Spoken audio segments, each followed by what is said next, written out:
Cordial saludo, profesor. Mi nombre es Jonathan Archila y en este video abordaré el conflicto armado colombiano y los principales procesos de paz, el sistema integral de verdad, justicia, reparación y no repetición. Y finalmente compartiré una reflexión sobre cómo la Universidad del Atlántico puede consolidarse como un territorio de paz dentro de la política de paz total. Bueno, primero hablaremos de los orígenes y la evolución del conflicto armado colombiano. El conflicto armado interno colombiano tiene raíces internas históricas profundas, aunque suele ubicarse su inicio en la década de los 60. Con el surgimiento de las guerrillas, sus causas se remontan a problemas estructurales como la desigual distribución de la tierra, la exclusión política, la pobreza rural y la ausencia de Estado en muchas regiones. Un antecedente importante fue la violencia ocurrida entre finales de los años 40 y comienzos de los 60, desencadenada tras el asesinato del líder liberal Jorge Eliezer Gaitán en 1948. Este periodo dejó de cientos de miles de víctimas y profundizó la polarización política en Colombia. Durante los años 60 surgieron grupos insurgentes como la FARC, el ELN y posteriormente el M-19, que justificaban sus luchas armadas como respuesta de la exclusión política social en Colombia. En las décadas siguientes aparecieron los grupos paramilitares que inicialmente fueron creados como mecanismos de autodefensa contra las guerrillas, pero terminaron vinculados a graves violaciones de derechos humanos y con actividades relacionadas con el narcotráfico. El narcotráfico se convirtió en uno de los principales factores que fueron el conflicto al financiar tanto guerrillas como grupos paramilitares y organizaciones criminales. Las principales víctimas fueron la población civil, ya que había desplazados, desaparecidos y comunidades enteras afectadas por la violencia. Segundo punto, hablaré sobre el proceso de paz desde 1980 hasta la actualidad. Desde la década de 1980, Colombia ha desarrollado diversos procesos de negociación. Durante el gobierno de Belisario Betancor comenzaron los primeros diálogos con la FARC y el M-19. Aunque muchos fracasaron, permitieron abrir un camino hacia soluciones negociadas. Uno de los mayores logros fue la desmovilización de la M-19 en el 1990, cuyos integrantes participaron posteriormente en la Asamblea Constituyente que dio origen a la Constitución del 91. Posteriormente se realizaron negociaciones con otros grupos como el EPL y el DUTINLEN.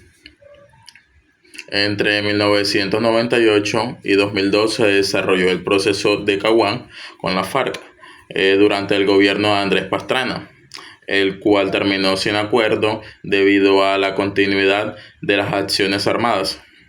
El proceso más importante ocurrió durante el gobierno de Juan Manuel Santos, cuando en 2016 se firmó el acuerdo final de paz con la FARC. Entre sus principales logros destacan la dejación de armas, la reincorporación de miles de combatientes, la creación del sistema integral de verdad, justicia y reparación y no repetición, y el reconocimiento de las víctimas como eje central de procesos de paz. Sin embargo, persisten importantes limitaciones como lo son la presencia de grupos ilegales, asesinato de líderes sociales, las dificultades para implementar integralmente el acuerdo y crecimiento de nuevas economías ilegales. Actualmente, la política de paz total busca ampliar el diálogo con otros grupos armados, aunque enfrentan numerosos desafíos. Ahora abordaré sobre el sistema integral de verdad, justicia, reparación y no repetición que mencionaba anteriormente. Bueno, este sistema está conformado por 4 componentes principales. Primero, la Comisión para el Esclarecimiento de la Verdad, encargada de reconstruir lo ocurrido durante el conflicto y reconocer la voz de las víctimas. Segundo, la unidad de búsqueda de las personas dadas por desaparecidas, dedicada a localizar personas desaparecidas por causa del conflicto. Tercero, las medidas de reparación integral, orientadas a garantizar derechos de restitución y la reparación de las víctimas.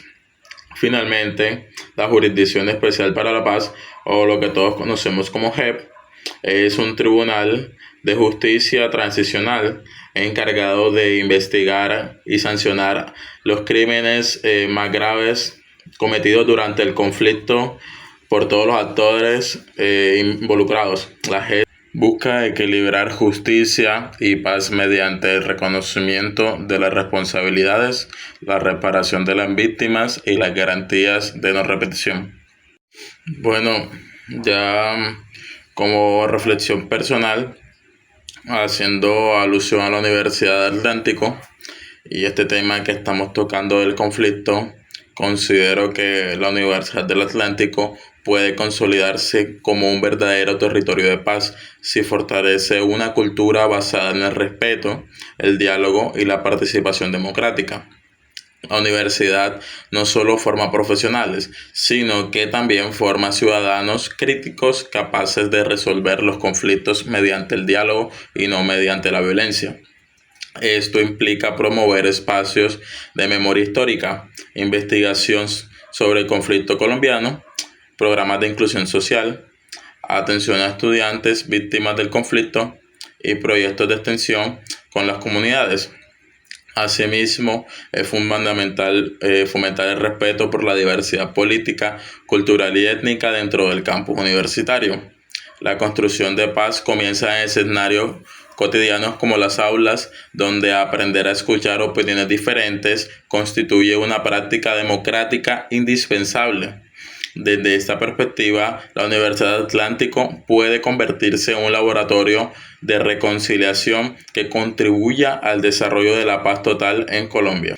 En conclusión, comprender el conflicto armado colombiano implica reconocer sus causas históricas, valorar los avances alcanzados mediante los procesos de paz y asumir el compromiso colectivo de evitar que la violencia vuelva a repetirse. La paz no depende únicamente del Estado o de los actores armados, también requiere la participación activa de las universidades, las comunidades y de cada ciudadano. Construir memoria, defender los derechos humanos y fortalecer el diálogo son acciones fundamentales para garantizar el futuro más justo para Colombia. Muchas gracias.